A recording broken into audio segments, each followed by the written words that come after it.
Le corps émotionnel. Le corps émotionnel, le plus grand des 4 corps inférieurs, contient notre monde des sentiments.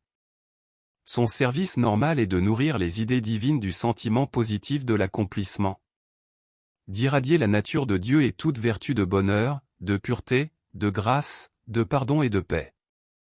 Le corps mental fut conçu pour créer la forme, le corps émotionnel le fut pour nourrir cette forme de vie qualifiée. Avoir le contrôle total sur les sentiments est un but souhaitable. Alors que le corps causal est le dépositaire de toute énergie positivement qualifiée. Le corps émotionnel enregistre et contient le contraire, c'est-à-dire tous les sentiments imparfaits et inamicaux. Il est nécessaire que toute cette énergie soit transmutée en perfection, en remplaçant toutes qualités humaines par les qualités divines d'amour, de paix, d'harmonie, de bonheur et autres attributs constructifs. La flamme violette de transmutation aide à réaliser cet objectif. Le corps émotionnel a été créé à partir d'électrons extraits du royaume émotionnel, le royaume des sentiments, le royaume des anges et des archanges. Votre corps émotionnel est constitué de millions d'électrons minuscules en constant mouvement. Il en forme les atomes.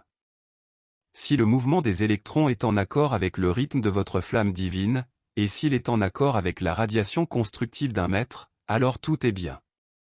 Votre corps émotionnel renverra tout sentiment destructif projeté sur vous, de même que toute énergie discordante que vous pourriez contacter. Vous serez le maître contrôle de toute énergie, où que vous vous trouviez. Les audios ne remplacent pas les écrits qui contiennent la radiation et les qualités des maîtres d'amour. Le but étant de faire connaître à des non-étudiants l'enseignement Hayam.